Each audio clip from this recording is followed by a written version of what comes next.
So the construction loan section has two different sections, and at this stage in this video we'll just talk about this section. This is more about a funding table and basically sizing the loan based on different options that are available.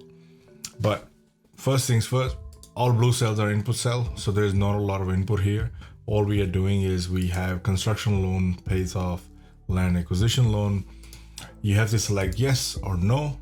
Yes means that the construction loan that's coming in will be paying out the land acquisition loan if you have that in place. If you don't have that in place, then let's say there is no land acquisition loan, because a lot of models start with the construction funding. Land acquisition and construction funding is all funded together in one loan. And that is very normal. In that, if that's the case, select no over here. If not, then select yes. And at that point, you have to select whether or not construction loan will pay it off. If you say no over here, that would mean that however length of your construction loan is, let's say it's 14 months, that's how long it will continue. But if your construction is starting a little bit earlier and you've got 14 here, then this yes will actually override that, and your construction loan will become shorter, your land acquisition loan will become shorter, and construction loan will automatically pay out the land acquisition loan as soon as it kicks in. Maximum debt acquisition, this is related to the option that you select out of A, B, C, D, and E, and we will talk about that in another video. Basically, it's saying what would be the total maximum debt, the leverage, and the equity in this line right here based on the option that we select here. Then once you've got your total debt, we split that in two sections, debt and equity. So debt is construction debt. If you have a mezzanine loan, then mezzanine loan would kick in here.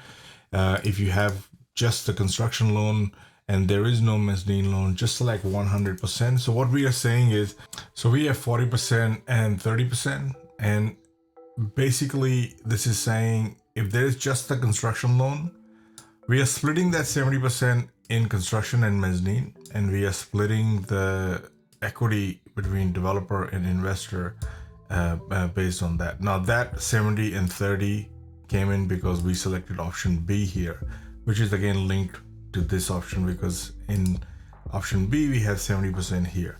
So that's why it's picking up 70%. So it's saying 70% will be debt, 30% will be equity. But the beauty about lead developer is that it allows you to split your debt and your equity further. So 30% of the equity will come from the developer, for example, and then 70% of the equity will come from the investors.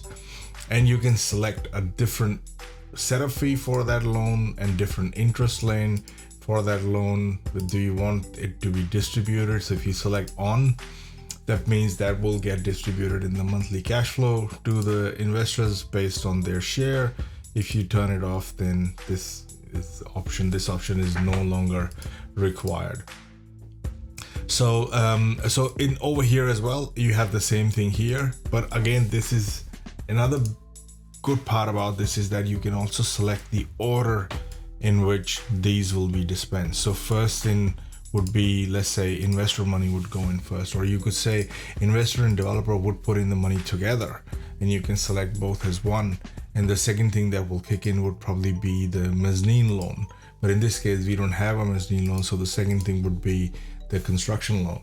So these are the important things that you have to remember in the order of the funding that would be utilized based on these different sources. And you can select the order and say construction loan. Let's say you have all these four options here, and construction loan was to come in last, then the mezzanine loan would come in, so I would select 3, and then investor would come in second and the developer would go in first, for example. So you can change the order, and based on the percentage of the equity that they are putting it in, that's how that equity will get utilized in the project. And that gives you a very clear idea of when the loan is coming in, which loan is coming in and funding the project, and when the developer equity is required to fund the project, and when the investor money is required to fund the project. and you can split that amount between these two as well, and have different interest rate, different set of fees for each one of these for the duration of the loan. Now this is all 100% dynamic, because all we need to know is when does the loan start and when does it end.